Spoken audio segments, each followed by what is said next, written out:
Hello everyone, welcome to my YouTube channel. मैं doctor Alka. पहले की तरह हम कुछ रूब्रिक्स के बारे में आज फिर बात करने आए हैं। जी हाँ, पहली रूब्रिक है एफेबिलिटी, जिसके बारे में हम बात करने जा रहे हैं। एफेबिलिटी का मतलब होता है मिलनसार। इसकी मीनिंग की बात करें, द क्वालिटी और state of being pleasant and ease in talking to others. ये लोगों से जल्दी घुल मिल जाता है, लोगों से बहुत जल्दी इंटरेक्ट कर लेता है और इसे बात करने में बहुत आसानी होती है लोगों से। और कुछ लोग ऐसे होते हैं जो जल्दी बात नहीं कर पाते, किसी से जल्दी इंटरेक्ट नहीं कर पाते, लेकिन ये बंदा जो होता है बहुत ही अफेबल नेचर का होता है, बहुत जल्दी लोगों से घुल मिल जाता है। अपनी चीज़ों को कह लेना, अगले वाले की चीज़ों को सामने खुद ब खुद ले आना, इस तरह का इसका नेचर होता है। सबसे हंस बोल के बात करता है। अगर हम इसके क्रॉस रेफरेंस की बात करें तो फैमिलियरिटी, बहुत ही ज़्यादा ये फैमिलियर होता है, यानी कि परिचित होता है। आपसे थोड़ी देर ही बात करेगा लेकिन लगेगा कि आप उसको बहुत अच्छे से जानते हैं या फिर वो आपको बहुत अच्छे से जानता है। इसका ऐसा नेचर ही होता है, ये बहुत जल्दी लोगों को अपनी तरफ अट्रैक्ट कर लेता है। एड्रेसिंग पीपल, सिंपैथेटिक, कंपैशनेट, तो इस तरह की चीज़ें इसमें पाई जाती हैं। अब अगर हम जैसे बात करते हैं इसके, क्या कहते हैं कि पेशेंट जो होता है बहुत ही ज़्यादा ये जेंटल होता है, पोलाइट होता है, लोगों से बात करने में एकदम नरमी से बात करता है, तो इस वजह से भी लोग इससे बहुत जल्दी अटैच हो जाते हैं। इवन इसके दुश्मन हो या फिर दोस्त हो, इसमें कोई मतलब वो नहीं होता है कि हाँ मेरा दोस्त है तो मैं बहुत अच्छे से बात करूँगा, दुश्मन है तो मैं नहीं करूँगा, उसके लिए सख्त हो जाऊँगा। इसके लिए दुश्मन हो या दोस्त एक बराबर होते हैं। सबसे बहुत हंस बोल के बात करता है, कभी भी इसको कोई परेशानी नहीं होती है बात करने में। अब चलिए हम चलते हैं इसके डिजीज कंडीशन के बारे में बात करने। तो डिजीज कंडीशन में स्पेशली हमें कुछ चीज़ें देखने को मिलती हैं, तो जिसके बारे में बताते हैं। Active personality disorder, passive personality disorder, personality disorder, Munchausen syndrome. ठीक है, 4 मैंने बातें बताई आपको। एक्टिव पर्सनैलिटी डिसऑर्डर, अब हम चलिए बात करते हैं एक्टिव पर्सनैलिटी डिसऑर्डर। ये ऐसी पर्सनैलिटी होती है जिसमें ये पेशेंट जो होता है ना, जो भी बातें अपनी कहता है ये मैं करूंगा या मुझे ये चीज करनी है, वो करता है। बहुत ही हाई स्पिरिट होती है इसकी, चीजों को जिस चीज पे वो सोच लेता है कि ये मुझे करना है तो उसके लिए बहुत ही पॉजिटिव थॉट्स रख के आगे बढ़ता है। अब चलिए हम बात करते हैं निगेटिव पर्सनैलिटी डिसऑर्डर। निगेटिव से आप वैसे भी समझ रहे होंगे कि चीज़ों में, हर चीज़ में जो है निगेटिव थॉट्स, बहुत ज़्यादा निगेटिव थॉट्स लेकर चलता है कि मैं ये नहीं कर पाऊंगा, मैं वो नहीं कर पाऊंगा, कहीं ऐसा ना हो जाए, कहीं वैसा ना हो जाए। तो ये सारी चीज़ें इसके दिमाग में घूमती रहती है।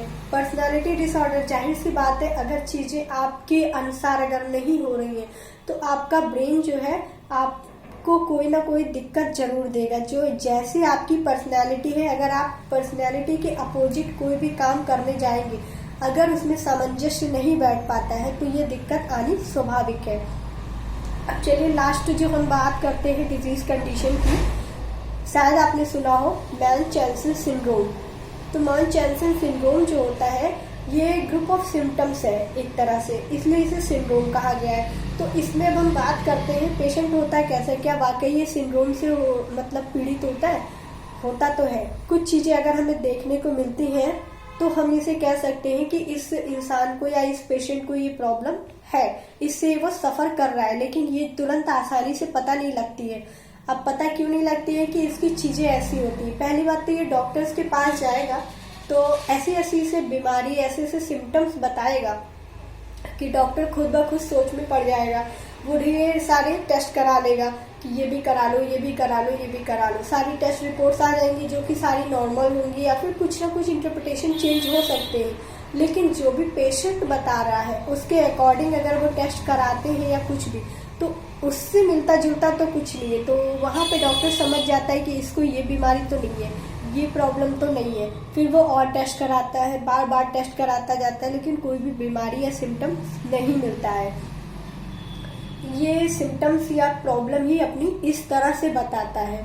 अब चलिए हम बात करते हैं कि इसकी जो चीज़ें हैं, तो ये कोई प्रॉब्लम जो इसकी है सीरियस प्रॉब्लम नहीं होती है, कोई भी सीरियस प्रॉब्लम नहीं होती है, लेकिन ये खुद को इतनी सीरियस प्रॉब्लम में बताता है कि डॉक्टर मेरे साथ ऐसा हो रहा है, मेरे साथ वैसा हो रहा है, और एक्चुअली देखा जाए तो इससे कोई भी प्रॉब्लम, सीरियस मेडिकल कंडीशन या प्रॉब्लम कुछ भी ऐसा नहीं होता है। अब अगर हम सिम्टम्स की बात करें, सिम्टम्स तो ऐसे बताता है कि डॉक्टर्स खुद नहीं फाइंड आउट कर पाते कि इससे प्रॉब्लम क्या है, ना ही डिजीज डायग्नोस कर पाते हैं कि क्या प्रॉब्लम है। लेकिन एक समय आता है जब डॉक्टर्स समझ जाते हैं कि इसे वाकई कोई प्रॉब्लम नहीं है, ये इस तरह की सिंड्रोम से जूझ रहा है, जो कि सिंड्रोम है मॉन्चान्सी सिंड्रोम। और हाँ, इस तरह की ये बीमारी के बारे में पढ़ता रहता है, बहुत ज़्यादा आर्टिकल्स है या नॉलेज इस तरह की गेन करता है कि मुझे क्या हो रहा है, क्या दिक्कत है, कि सिम्टम पे बहुत ही अच्छे से ऑब्जर्व करता है, जिस वजह से इसको मेडिकल नॉलेज बहुत अच्छी हो जाती है। जैसे कि एक डॉक्टर को बहुत अच्छी नॉलेज होती है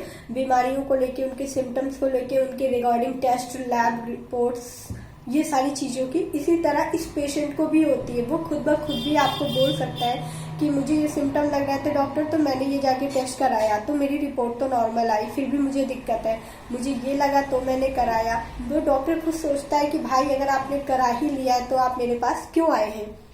लेकिन ये पेशेंट होता ही ऐसा है, इसको समझने में हमें थोड़ा सा वक्त लग सकता है, लेकिन ऐसा भी नहीं है कि समझ ना सके, कुछ समय बाद हमें समझ आ जाएगा।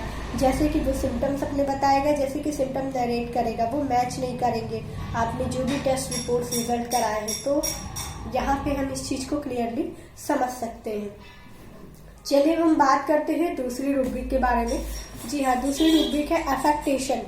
अफेक्टेशन से आप बिल्कुल समझ रहे होंगे, ये बहुत ही कॉमन रूब्रिक है, जनरली हमें देखने को मिल जाती है। या हमारे आसपास 10 में से 8 लोग तो ऐसे मिलते हैं जो हमसे दिखावे का प्यार, दिखावे की केयर या दिखावे के लिए सारी चीज़ें हमारे साथ करते हैं, लेकिन हम समझ नहीं पाते हैं कि वो जेन्युइन है या फेक है।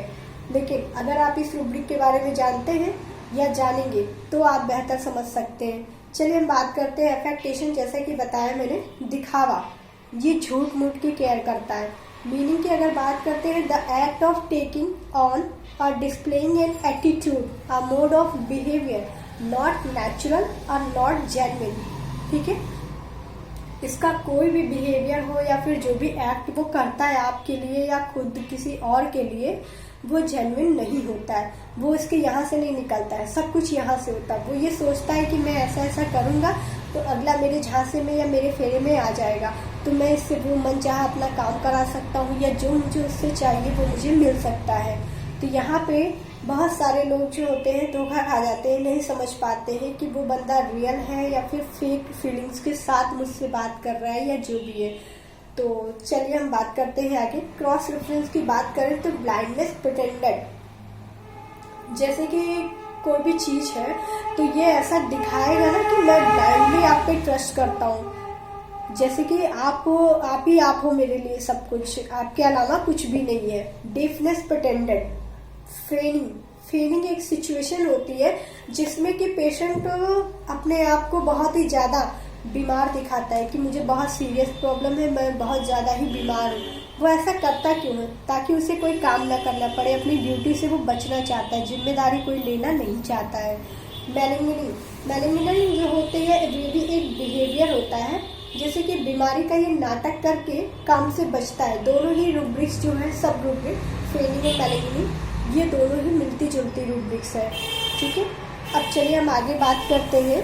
अगली, इनकी जो डिजीज कंडीशन होती है कुछ अलग नहीं होती है, जैसा कि अभी तक प्रोसेस बाय प्रोसेस या हर रूब्रिक्स में भी सुनते समझते आए हैं, ठीक वही रूब्रिक आपके दिमाग में स्ट्राइक कर गया होगा। सिजोफ्रेनिया, ये अपने खुद के बनाए हुए ऑरा में रहता है, तो अगर ये डिजीज कंडीशन से सफ़र कर रहा होगा तो ये सारी चीज़ें हमें देखने को मिलेगी। पर्सनैलिटी डिसऑर्डर भी हमें देखने को मिल सकता है। एनॉक्सियस पर्सन, बहुत ज़्यादा इसके अंदर एंजाइटी या और चीज़ें होती है।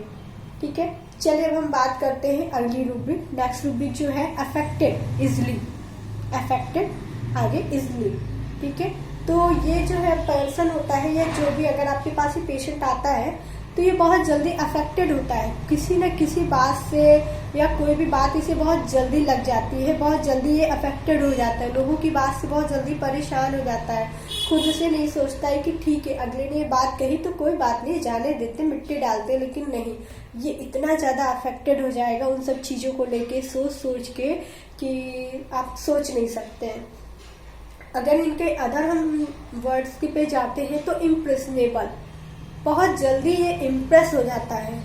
किसी भी चीज की छाप जो होती है ना, इसके ऊपर बहुत जल्दी पड़ जाती है।